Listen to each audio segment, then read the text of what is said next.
Right from the start, you can feel where this is headed.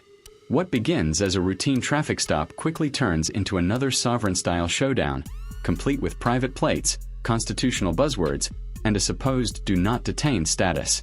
This isn't just about paperwork, it's about someone trying to overwrite reality with ideology. As always, officers stay calm while the driver leans into script-based arguments. Stick around, because this one escalates fast, and the consequences end up being far more serious than a simple roadside warning.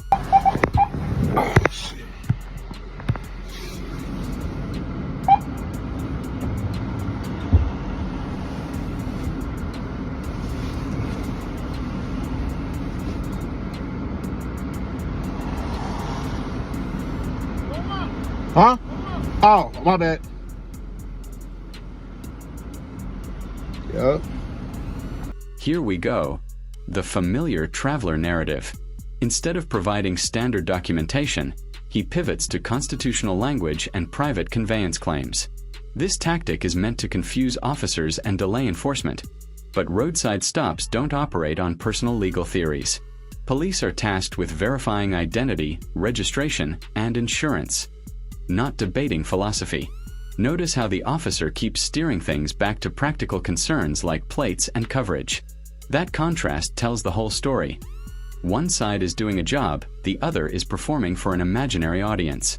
How you doing? Hey, how you doing? I was hanging out there. I didn't want to get hit.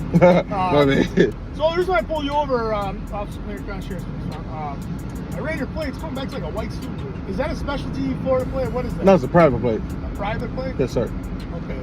So it's because, I mean, when I run to Florida with that, it comes, like I said, it comes back a white suit. Do you have any, like, yes, sir, registration and stuff?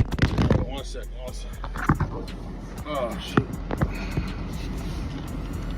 You got your driver's license and insurance on this as well? Yes, sir. I just have this right here. Here you go.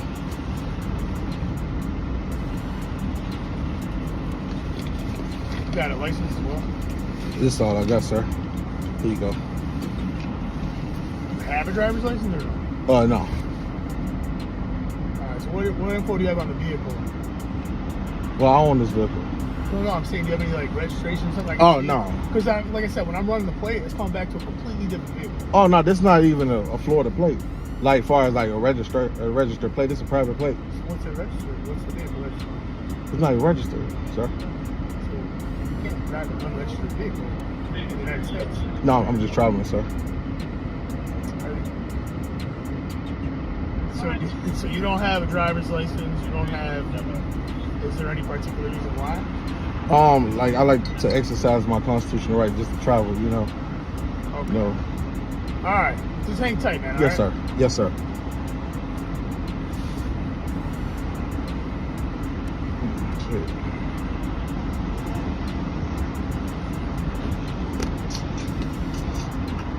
Ooh, what y'all think gonna happen now? This is where confidence turns into fantasy.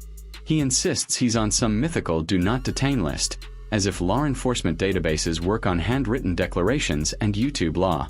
In reality, officers check licenses, warrants, and vehicle status, not internet credentials. These claims sound powerful online, but they collapse instantly under basic verification. What's happening here is expectation versus reality colliding in real time. The driver believes he's untouchable. The system is about to prove otherwise. Look for contracts. They're not looking for birth certificates, social security cards, none of that. They're looking for your exact contract you have with the state. Yeah, they contemplate right now. They're like, what the heck? What the hell is this? Told you, a lot of police ain't never seen this before. They come up, do not detain and all that. They're like, what the hell? It's all foreign to them. Look, no kids in the back, none of that. Cause the last time they were like, oh, they let you go because your wife, your kids is in the back. Now the encounter shifts from traffic to identity verification. When someone refuses to provide consistent information, officers have to confirm who they're dealing with and whether the vehicle is legitimate. That's not harassment. That's procedure. VIN checks exist to prevent theft and fraud. Every delay adds suspicion, and every refusal narrows options. At this point, the stop isn't escalating because of the car. It's escalating because cooperation has been replaced with resistance wrapped in legal buzzwords. So, Hey, how you doing? what's going on? So, where do you live? I live in the United States of America Republic. Okay, but where's your residence, your house? The United States of America Republic. Okay, so where are you heading right now? The United States of America Republic. All right, so are you just, you don't want to answer? Or? No, that's where I live, sir. I don't. Okay, so like basically the problem is I understand what you're saying, like Yes, sir. you're practicing your constitutional right to travel, but in the United States you still have to have vehicles still have to be registered and stuff like that. You can't just not register. I mean, so what happens if you crash? I mean, this is a nice car, right? Yes. So if you have no insurance, what happens? What do you think is going to happen? I'll have to personally compensate that person. You Yes. end up losing everything you own is the problem. I understand that, but I still would, as a man, give them But exactly. see, the problem is, in the United States of America, all 50 states, they require you to insure your car. So that Okay. doesn't happen. Okay. So you don't have any insurance. Have you ever been arrested before? No. Never been arrested. No.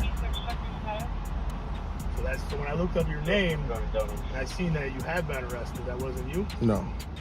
Was that, Because on the information on my car, no, I've never been arrested. This is a crucial moment. He argues personal jurisdiction on the side of the road. But that's not how jurisdiction works. If you're physically in a county and state, law enforcement there has authority over you. Courts handle legal challenges later. Street-level encounters are about safety and compliance. The officer explains this clearly, but the message doesn't land. This is a textbook example of confusing courtroom arguments with roadside obligations, and that misunderstanding is steering this straight toward custody. I gotta figure this out. I want to run the VIN off the Oh, door. it's right here. The VIN number right here. I'm not gonna scratch your car up trying to. No, you don't have to scratch it. You can just look. I need you to step out. I can't Why can't you? because Are you physically unable, or what's wrong? I can't because the VIN number's right there, sir. Okay, so I have to compare the VIN both spots to make sure that this vehicle is not stolen. Because as of right now, I don't know anything about the vehicle. You haven't given me any info about it. Because the VIN number right there, you see on the side right there. I want to compare the VIN in certain spots. That's the thing.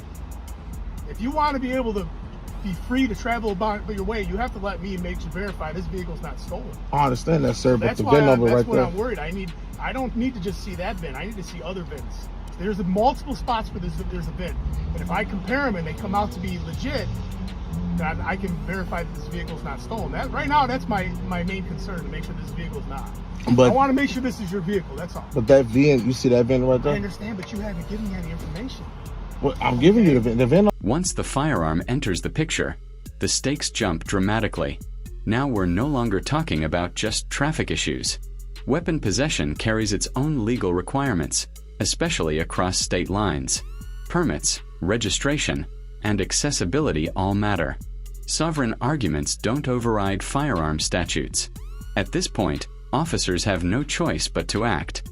What could have been citations has now become an arrest scenario, driven by a combination of non-compliance, documentation problems, and a loaded weapon within reach. You're who you say you are. So at this point, we're going to have to place you in custody. I'm going to have to ask you to come out. Now, I don't want to do this. I don't want to do this to make things worse. I understand you're practicing your constitutional right, but I'm also doing my job as a police officer. Okay. So I've been very calm with you. I've listened to what you had to say, and I also am trying to get the reciprocating respect. I'm not going to try to wrestle you out of the car. I don't want to do any of that. I just want to I'm going to have to take you to verify who you are, and then, you can be on your way. But I have to take you in and have your fingerprints. I can't. I just gave you my ID. No, see, the thing is I need to see your fingerprints, dude, because you're not telling me where you live. You're not telling me anything. That's my address. Okay, I understand. You're not telling me where you live. The United States is not an address. I'm being very calm with you. I'm being very respectful. Yes, sir. But I also have to do my job, and I don't want. I'm not trying to wrestle with you. Okay? I understand, sir. And, I'm not trying to do that because that's not right. But I still live outside of y'all jurisdiction, sir. I don't. Actually, you don't. You're in Cook County right now. You're inside my jurisdiction. All of Cook County is my jurisdiction. We're in Cook County. I understand that. In Illinois, in the United States of America. I understand. Here's the hard truth. This didn't have to end this way. The officer repeatedly explains what's happening and why, laying out the charges step by step. But ideology keeps blocking understanding. Arrest isn't punishment. It's a process that moves unresolved issues into court. Every earlier refusal now compounds into multiple violations. This is the real cost of sovereign thinking. Small problems stack up into serious consequences, all while the person involved insists they're immune. Step out of the vehicle. I don't want this to go sideways, okay? I understand that, sir. I just need you to step out. Sir, I can't, sir. Are you? Why are we making this more difficult than it needs to be? Sir, I'm just saying, I'm outside y'all jurisdiction. You know, I'm not trying to cause any issues. You're 100% in my jurisdiction. I guarantee you. A judge will 100% agree with me. Okay? If you were outside my jurisdiction, I wouldn't be stopping you right now. Okay? I would not. You'd be moving on with your life. Okay? Yeah, sir, I can't. I'm sorry, sir, I can't. Sir, I can't. Listen, all right, can you please shut the vehicle off right now? Sir, can you please shut the vehicle off? We're gonna do baby steps, okay? I'm gonna need you to shut the vehicle off. All right? So I'm gonna need you to come out. I'm gonna open your door because you're gonna need to come out. I can't. Okay? I'm gonna need you to come out. What did I tell you? I'm being respectful with you, okay? But I also, at this point, I have to place you in custody because you're not under our law in Cook County, in the state of Illinois, in the United States. You're not driving with a proper driver's license, okay? Sir, I understand what you're saying, and you have every right to fight that, but it's going to be in court. It's not going to be with me. Yeah, I don't have jurisdiction, sir. Okay, so I'm gonna ask you again. Sir, I can't. I really don't want this to go. You know it's gonna, okay? You have done nothing majorly wrong. If we have to rescue you out of the vehicle, it's just gonna escalate, okay? I don't want it to escalate. I want you, after we're done with all this, to go home, okay? That's what I want you to do. I want you to go home, wherever it is you live, okay? But right now, you have to come with me. Shoot. Okay? No, sir, I can't. Hold on one second. I can't agree to it, But sir. here's the problem, though. If I have to extract you from this vehicle and you're resisting, I'm going to add a resisting charge. And I don't want to do that right now. This is all traffic-related nonsense. That's all paperwork issue. Okay? So I'm going to need you to come out. You can get my phone from me? Well, we'll get your phone in a minute. If you step outside, we'll get your phone. We're going to talk. We're gonna talk like men, okay? I couldn't agree to that, sir. I'm sorry, you go by Taquarian? No, my name, Taquan. Taquan, I'm sorry, I read it off the thing. So you say you're a traveler? Yes, sir. Yes, sir. Okay. What do you call home? Where I live? Yeah. Yes, the United States of America Republic. Okay. Is there anything that you can give me that's more specific to that? Like the United States of America Republic. I live live outside of the United States territories. You live outside of it? Yes, sir. You have like a geographic location that you can share? It's the natural country. It's the country. It's America. It's the United States of America Republic. I mean, here's the deal. You got a nice car. Thank you. You got a nice phone. You're obviously well kept. I'm just trying to put it all together to understand your situation a little bit better. I respect your situation. I absolutely do. That's why I just wanted to talk to you a little bit about it. You know. Yeah. And again, thank you for being, cooperating with us. Because again, you're doing your thing, we're doing ours. Nothing's personal. But yeah. So there's nothing more you can give me that is a little bit closer to... I live in the United States of America Republic. Like, I'm outside of y'all jurisdiction. Okay. Yes. So where do you sleep?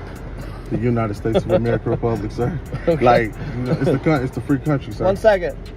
Now, I understand that. Like I said, just based on the logistics of how large the United States is, I'm just trying to narrow it down a little bit.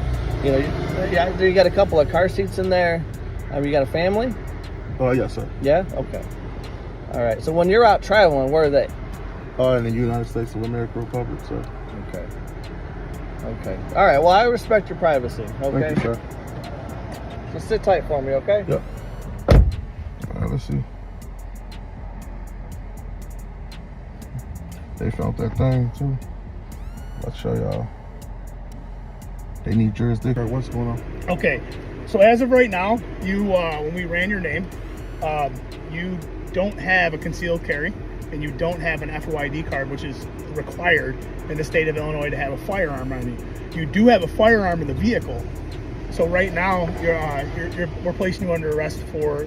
That's going to be one of the following things is going to be an unlawful use of weapon. Okay. You also have your vehicle itself is not properly registered. So that's the traffic that I was talking about. It's basically it's called an unlawful use of registration. Okay. So that's the Florida plate. You said it was private. Okay. And then as far as the your license, you don't have a valid Illinois driver's license. Okay. All right. So I understand that with all that now, there's going to be a couple things. One, I see you do have 2 children. So I see that you have 2 passports. I'm assuming, are those your children? Which passport? There's 2 passports that are in your vehicle. Like dark blue? Yes. Without a case? What do you mean without a case? Like, it's like they're legit United States passports. Yeah.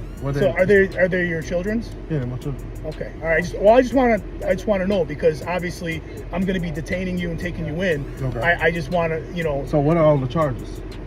Those are the charges I told you. The unlawful use of the weapon, because you can't have a weapon on you within arm's reach that is loaded. Okay.